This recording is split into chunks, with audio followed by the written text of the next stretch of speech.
It's such an important campaign, and as Charlotte says, we're already racking up the minutes this morning, and Dame Joan Collins joins us to launch the whole thing, and it's absolutely lovely having you here. Now, before we get back into it, Joan, you're all over the papers today, and I know for reasons that you're not very happy about. Your son, Sasha, has written this book in which he's made pretty extraordinary allegations about your ex-husband, Tony Newley, who's obviously no longer with us, suggesting that he was in some way a paedophile.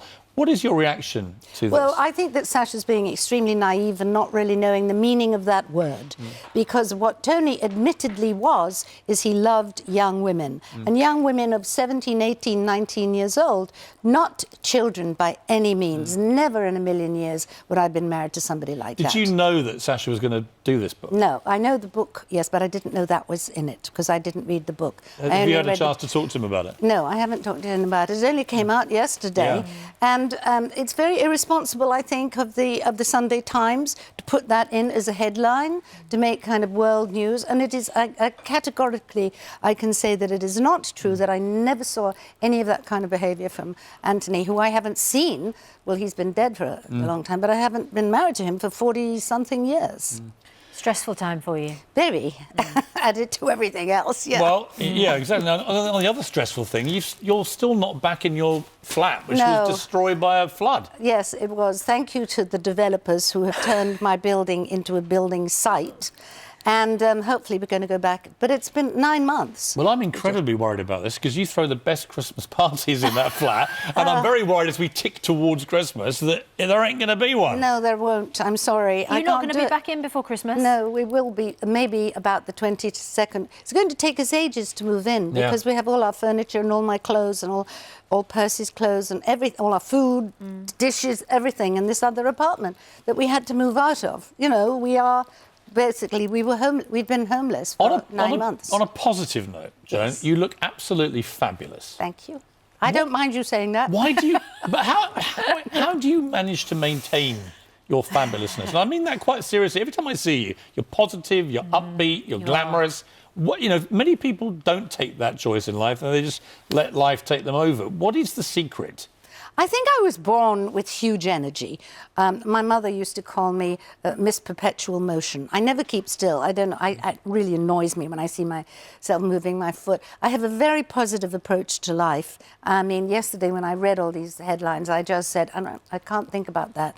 Like Scarlett O'Hara, I'll think about that tomorrow. I try to push things aside, and my parents brought me up to think that if I thought something was wrong with me, think about the starving children in India or wherever it was at that time. There's always loads and hundreds and millions of people worse off. Do you feel that we're living in a very over-offended, oversensitive era now?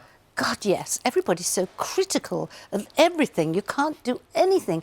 And then there's this bunch of, I don't know, certainly horrible people, I think they must be, who do nothing but write slaggy, dreadful, horrible things about anybody. I mean, even Mother Teresa gets slagged off. I don't read it. I would never Google myself and read. I don't read comments. You don't? Oh, You're on Twitter, though, aren't you? I'm on Twitter, but I don't read... That can be a nasty place to be. No, mine's pretty good, I have to say. Yeah, people are very nice. Mine's really positive. I love yours. I know yours is awful, but I think that's a lot about it. You talked about, it's all relative. When I feel like I'm getting some nasty stuff, I just look at what Piers gets and I think, my God, it could really be bad. I love the trolls on Twitter. I like the daily battle. Well, before we get on to the million minutes again, Joan, just one quick thing. All this stuff at the moment about the sexual harassment thing, you wrote a very good piece for the Mail, I thought, a very balanced piece, really, saying that, in your experience in Hollywood, this is nothing new. Not at all, but not just Hollywood.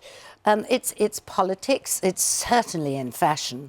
I mean, I know so many models who are harassed by having to take off their clothes and have to be tweaked and pushed and pulled and in every single part of their anatomy.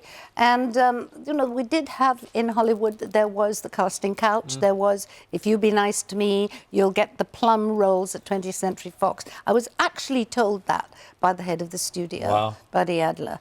And I said, you really want me to do that? I said, I'm here with my agent. Why don't we go over and talk to him about it? Well, we've got to have a quick break. When we come back, we have a great thing, actually. We have a guy who I think personifies what Million Minutes is all about. We're going to be talking to him after the break with you, Joan.